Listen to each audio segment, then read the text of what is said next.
L'apparition de l'homme sur Terre, c'est une longue histoire. Avant les humains, des singes.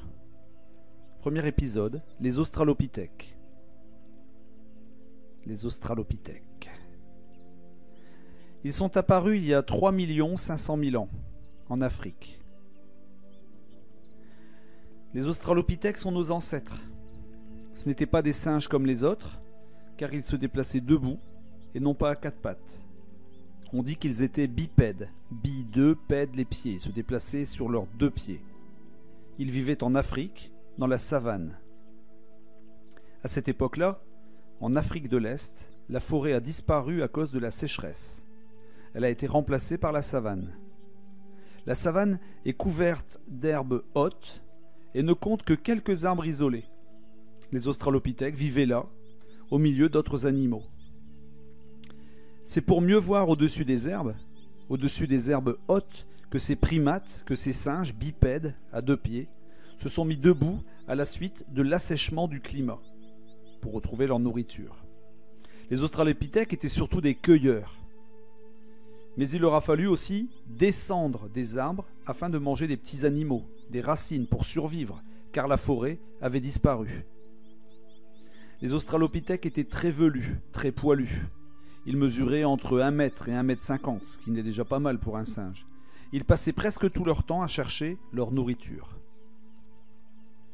Ici, on voit une image, une reconstitution, un dessin qui nous montre ce que pouvait être, ce qu'on imagine être un Australopithèque. Regardez bien les pouces des mains et les pouces des pieds. Les Australopithèques mangeaient des fruits, des jeunes feuilles, des noix, des racines, des petits rongeurs, des termites, des œufs, des coquillages. En fait, ils mangeaient de tout. Les Australopithèques grimpaient aussi aux arbres, mais passaient plus de temps à marcher dans la savane que les autres singes. On voit ici une empreinte qui a été laissée dans la lave il y a 3 500 000 ans. C'est la preuve que ces singes posaient le pied au sol.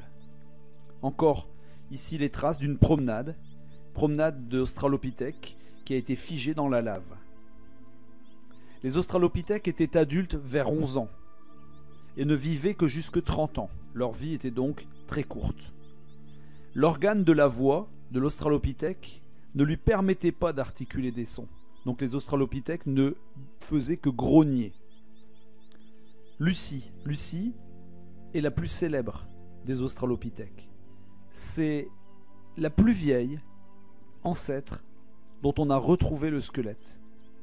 Le squelette de Lucie a été retrouvé en Éthiopie, une région de l'Afrique de l'Est, en 1974. On a retrouvé quelques os de son squelette dans le sol. On voit ici une maquette qui représente Lucie. Des paléontologues, des scientifiques, des chercheurs, des historiens ont trouvé le squelette de Lucie. Lucie était grande comme un enfant de 4 ans.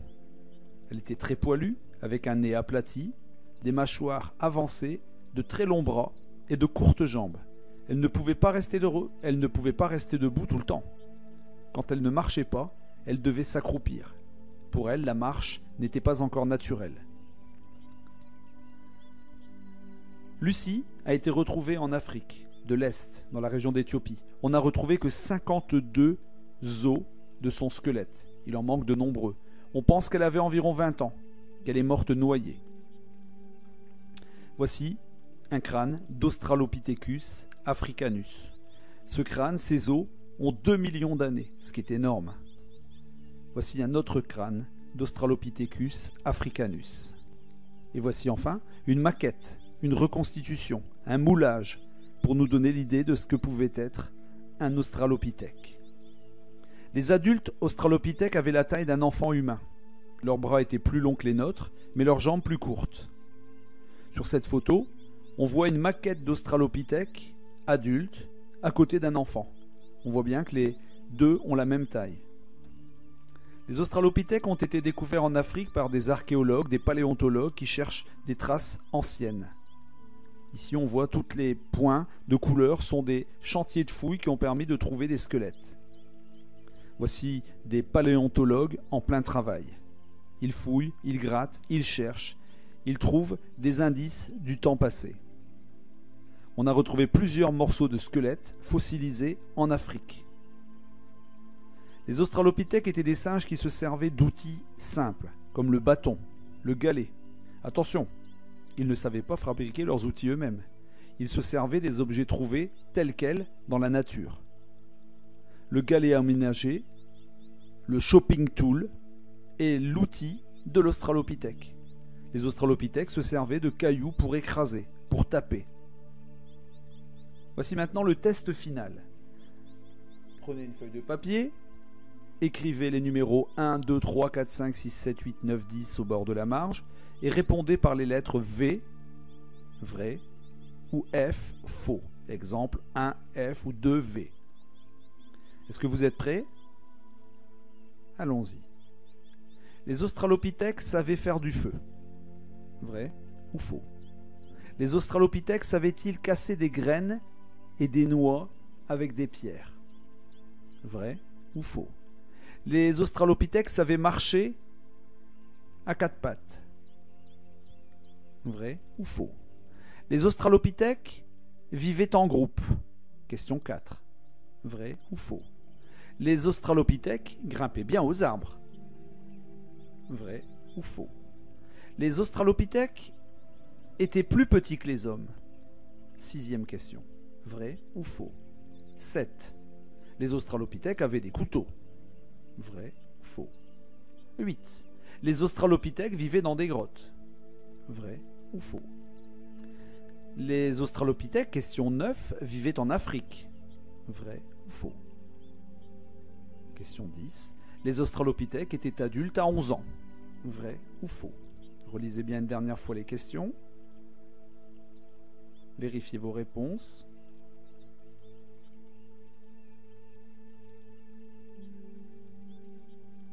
Passons maintenant aux solutions. Les australopithèques savaient faire du feu. C'est faux. Le feu a été découvert beaucoup plus tard, plusieurs centaines de milliers d'années plus tard. Les australopithèques savaient casser des graines et des noix avec des pierres, c'est vrai. Ils utilisaient le chopping tool, le galet, pour frapper, écraser. Les australopithèques marchaient à quatre pattes, c'est faux. Ils étaient bipèdes, ils se servaient de leurs deux pieds. Les australopithèques vivaient en groupe, c'est vrai. On a retrouvé des ossements rapprochés. Les australopithèques grimpaient bien aux arbres, c'est vrai. Ils avaient gardé, conservé le sens de l'ascension des arbres. Les australopithèques étaient plus petits que les hommes, c'est vrai. Ils avaient environ la taille d'un enfant. Les australopithèques avaient des couteaux. Non, c'est faux, les couteaux ont été inventés beaucoup plus tard. Les australopithèques vivaient dans des grottes. Non, c'est faux, il n'y avait pas de grottes en Afrique qui leur permettaient d'habiter. Ils habitaient dans la savane. Les australopithèques vivaient en Afrique, bien sûr, c'est vrai.